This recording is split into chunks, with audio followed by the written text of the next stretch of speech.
getting a twitch in my neck, and then everything went black. Tonight, exclusive, shocking video obtained by APTN News shows a man beaten in custody by an OPP officer.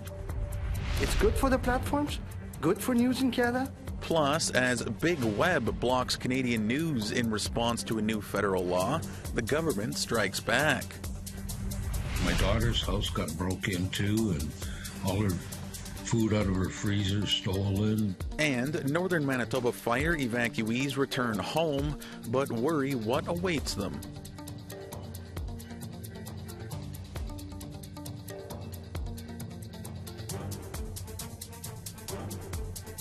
Good evening, Tanse Anine. Welcome to APTN National News. I'm Daryl Stranger. Tonight, we begin with an APTN exclusive story out of Ontario by investigative reporter Kenneth Jackson. APTN has obtained a video of a Métis man with intellectual disabilities being repeatedly hit by a police officer while in custody of the Ontario Provincial Police. The video has no audio, but viewer discretion is advised.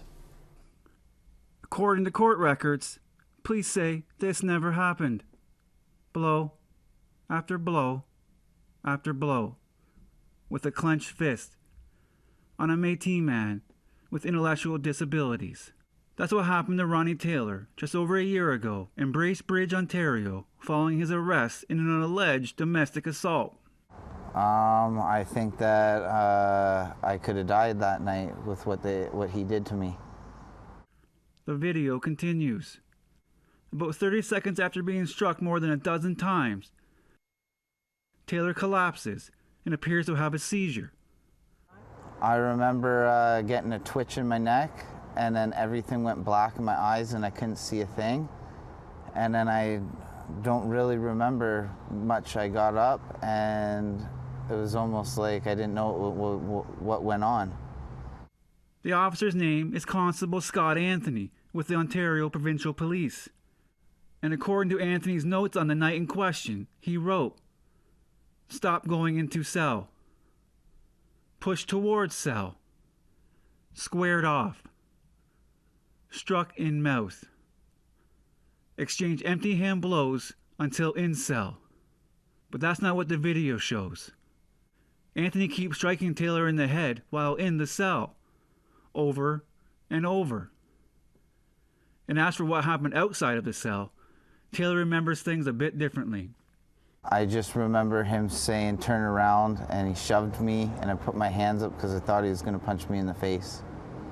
The police video has no audio, so APTN can't confirm exactly what was said. And Officer Scott Anthony declined to be interviewed for this story. But additional video obtained by APTN indicates Anthony was aggressive from his first encounter with Taylor inside the detachment. Here we see Taylor being led into the detachment by two other officers. Neither of them seem concerned with Taylor. And in fact, at one point, an officer walks up and gently pulls Taylor's face mask up over his nose. Less than 20 seconds later, we see Officer Scott Anthony for the first time. He walks directly up to Taylor and shoves him hard against the back of the chair he's been sitting on. But you can't hear what you're saying, but it doesn't seem to be, they're not too triggered by what you're saying. And then all of a sudden, this officer, Anthony, comes out of nowhere, walks up and hits you. Do you know why he did that? No, I don't know why. I remember just he was very aggressive and he was a very scary guy. Anthony then rips off Taylor's shoes and tosses them down the corridor towards the cell block. Anthony keeps his hand on Taylor, pinning him against the back of the chair. The other officer then goes to help Taylor up when Anthony grabs him again and pushes him up against the brick wall. They remove Taylor's handcuffs and appear to search him again before all three officers lead him to the cell. Since that night, Taylor has been forced to live with his mother, Ray Lowe, under strict bail conditions. Lowe says she's seen the video of inside the cell. And it was really bad. But then when I saw my son fall and have a seizure and no one came, and my immediate thoughts were bleed in the brain, etc. I had lots of thoughts. She worried for weeks that he would drop dead of a brain injury. So that just shattered my world. Like, how am I supposed to tell my grandchildren to go to police officers for help? Taylor also fears the police and doesn't like leaving his mother's home, even when his bail conditions allow him. I don't leave. I don't like grocery shopping anymore because I'm afraid to go out into the public eye with police being around because I'm afraid that something bad's going to happen to me. I have bad dreams that they're going to break in my door and come and arrest me while I'm sleeping. So he stays home, in part because of the fear, and also due to a court order relating to a domestic charge of assault and uttering threats. APTN reached out to the alleged victim in that case, and this is what she had to say. I do support him speaking up about this, and I think it's very important for the public to know. We should be able to have trust and rely on our justice system without worry of abuse of power. As for Taylor, he just wants one thing to happen. I think he should go to jail for what he did to me. Now, Kenneth reached out to Scott Anthony through his lawyer, Karen Stein, but they declined to comment, quote, at this time in this forum, unquote. The Ontario Provincial Police sent in an emailed response to questions saying, in part, they have launched 2 reviews into the case, including on how the OPP internally investigated Anthony over this matter. And for more, you can go to our website at aptnnews.ca. And we want to hear what you think about the story you just saw. Here's how to continue the conversation. You can send your emails to news@aptn.ca, or you can leave us a comment on aptnnews.ca. You can also find us on Facebook, Twitter, Instagram, YouTube, and TikTok. Follow APTN News to join the conversation and see our latest stories. The Trudeau government is fighting back after social media platforms Facebook and Instagram have moved to block Canadian news content. At a press conference in Ottawa on Wednesday, Heritage Minister Pablo Rodriguez said Ottawa will be withdrawing its advertising from Meta platforms.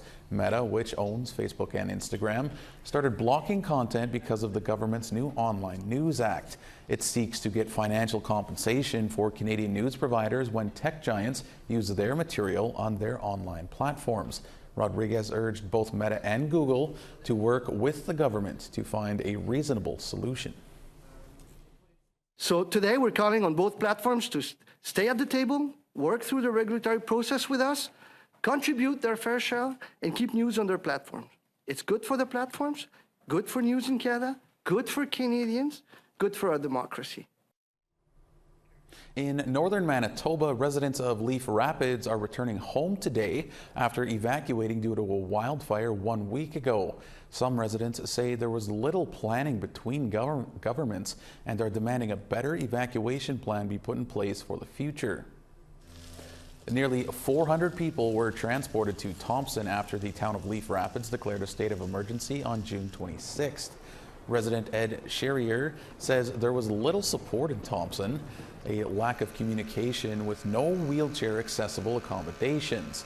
He also says he arrived home yesterday to find some homes were vandalized. My daughter's house got broke into and all her food out of her freezer stolen, and I've heard of a few places that have been broke into. I'm sure everybody's still pretty upset, you know, like we're not letting this go. We really need to be a town again, and I'm really proud of how everybody pulled together and we made it through, but not with any help from, we just didn't have any help from anyone. In an email, the province of Manitoba said they've provided meals and accommodations to all registered evacuees, along with a 24/7 point of contact. It also states planning has been ongoing to ensure evacuees are prepared for the return home. All right, we have to pause the program briefly, but still ahead, more reaction to the ousting of National Chief RoseAnne Archibald ahead of the AFN General Assembly next week. I felt that, you know, there was a lack of leadership to bring us to a point where we could work together.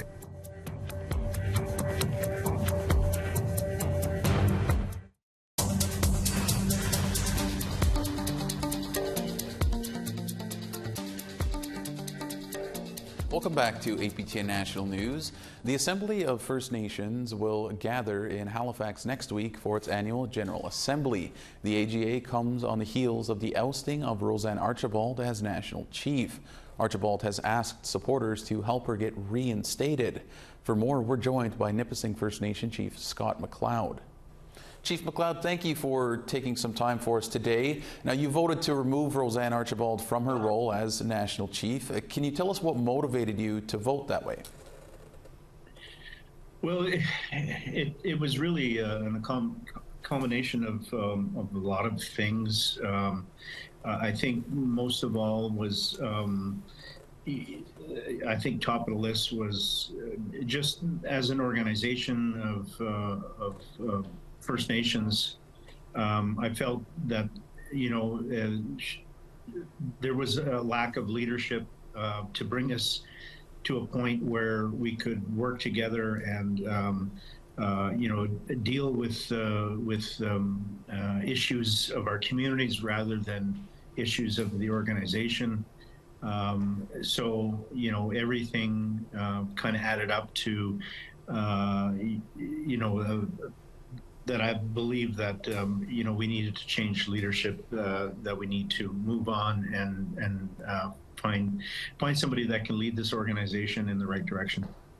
Now, you also tweeted that this entire process has come with a big price tag into the millions and said the last 2 years have been chaos. Can you tell us about that? Well, I think a lot of that played out on the news and social media for the last 2 years. We've been just kind of spinning in circles and, arguing amongst ourselves and some of the issues, internal issues that are really keeping us from, addressing the issues of our communities. And, so the money being spent on staff, on travel, on assemblies, all those things, haven't really materialized anything concrete for our communities. And it's time to, stop the bleeding. And I believe, we need, if we're going to be a successful, strong organization again, we have to hit the reset button and get things back on track. And Chief McLeod, Archibald is asking to be reinstated. Do you think there's a possibility that that could happen? I don't have a crystal ball, but I don't see how or why we would do that. There's a lot of issues under her leadership, some of which were serious HR matters,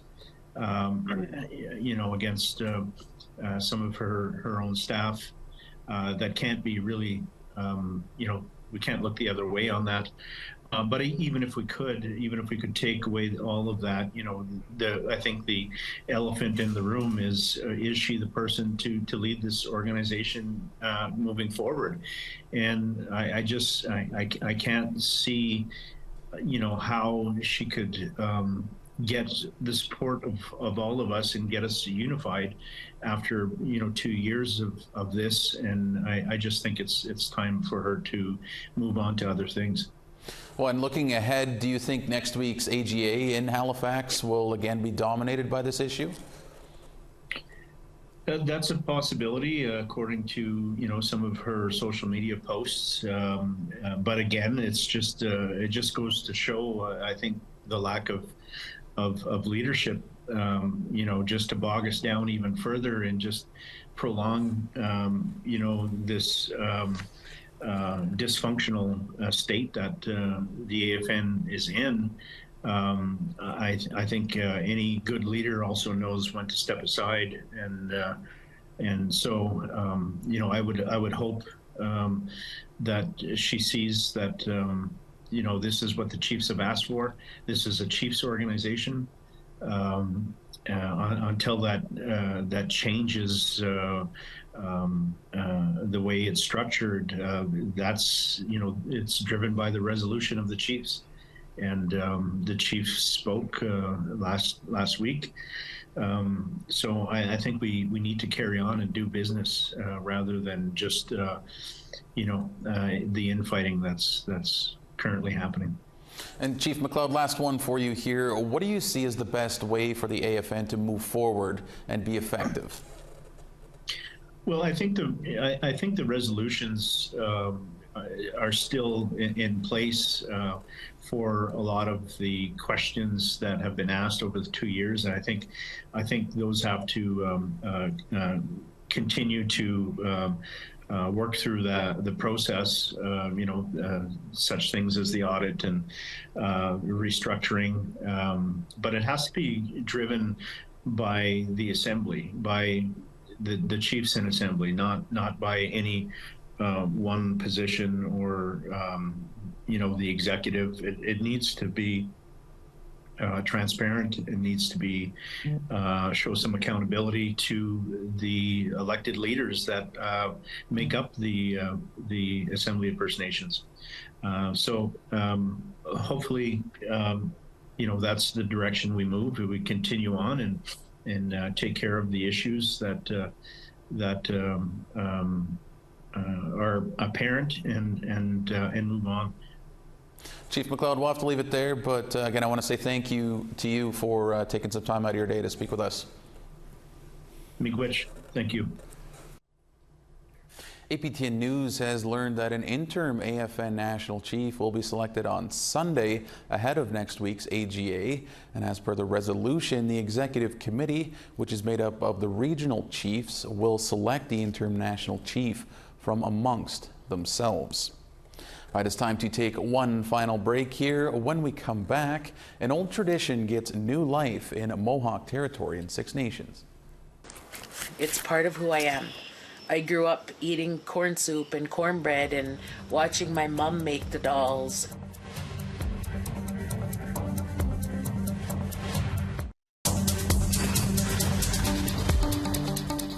Welcome back. It's time now for our photo of the day.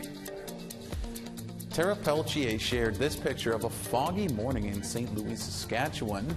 Thank you for sharing that, Tara. That's a wonderful photo there. How are you spending your summer? Send pictures of your adventures to share at aptn.ca or tag APTN News on Instagram for a chance to be featured as our photo of the day. All right, now let's take a look at tomorrow's weather forecast. Starting on the East Coast, 22 in St. John's and 29 in Halifax. 27 and clear in Happy Valley Goose Bay and 19 in Cartwright. 32 degrees in Quebec City and 33 in Montreal. 29 in Toronto and 21 in Sault Ste. Marie. 18 degrees in Wawa and 24 in Sioux Lookout. 13 and some showers in Churchill and 19 in showers in Thompson. Rain in 21 in Barons River and rain in 26 in Winnipeg. 26 degrees in Estevan and 26 in Saskatoon. Some showers in 22 in Buffalo Narrows and 21 degrees in Stony Rapids. As we continue west to 25 in Fort Chippewa and rain in 26 in Peace River. Rain in 26 in Edmonton and rain in 23 in Calgary. 26 degrees in Vancouver and 30 in Bella Coola. 20 degrees in clear in Sandspit and 27 in Dease Lake. Clear in 28 in Beaver Creek and clear in 28 in Mayo. 27 degrees in Norman Wells and 24 in Yellowknife. 28 degrees in Inuvik and 21 in Colville Lake. 12 degrees in Cambridge Bay and 15 in Whale Cove. 6 degrees in Arctic Bay and 6 in Iqaluit.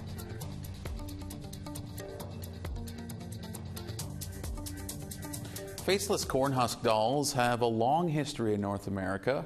They're as old as corn itself. A Mohawk woman from Six Nations continues to create the traditional dolls. It's a craft that she shares across the globe. Here's Annette Francis with that story. Angel Dockstader has perfected the art of creating corn husk dolls. It's part of who I am. I grew up eating corn soup and cornbread and watching my mom make the dolls and drying the corn, and my sister lies the corn. It was for me and my family. It was just a part of who we were. In fact, one piece entitled The Elder Brothers is part of a summer exhibition called War Games at the Canadian War Museum in Ottawa. Well, one of the things I've noticed According to Andrew Birch, the exhibit looks at the historical intersection of war played in games. He said the size, scale, and detail of the corn husk set makes it a key piece of art for the exhibition. So this for us was a really interesting artifact, a really compelling artwork that also linked into this message of the way that games spread and are adapted and adopted throughout different cultures over time. And it also had a personal history for the artist, Angel Dockstader, who played chess with her family. And so this was something that they did for fun. And she integrated her artwork into something that was a source of enjoyment for her. Back home in Six Nations, Angel Dockstader says the piece took over a year to complete. She says she's pleased to see her work is on display. She says in a way it pays homage to her grandfather. My grandfather was a World War II vet, and they weren't treated great at all. You know, I'm sure you know the history of that. And my grandfather was on the beach in Normandy. You know, he was a vet, and I just growing up, seeing how they were treated, you know, our First Nations vets, you know, like it's unreal. And so when he wanted to use that in the War Museum, I'm like, yes, do that. Any day of the week, you'll find her and her partner John at work in their craft shop. I'm just putting the legs on this guy. Or girl, whatever she. Making these dolls is a full-time business. During the pandemic, you know, it was very good to us because we work from home, and a lot of people were purchasing from home-based businesses, right, during the pandemic. But the recognition kind of started with the chess set. The orders are good. They're, you know, I'm not going to be driving a Bentley in 5 months from it, but, you know, it pays the bills, right? It pays everything. More of Dockstader's work can be found online. The War Games exhibition will be on display until the end of December. Anna Francis, APTN National News. Nunavut's capital capped off June with the territory's largest music festival. Despite the rainy weather, residents of Iqaluit came out by the hundreds to enjoy the Alienate Arts Festival under the festival's iconic Big Top tent, as well as other venues.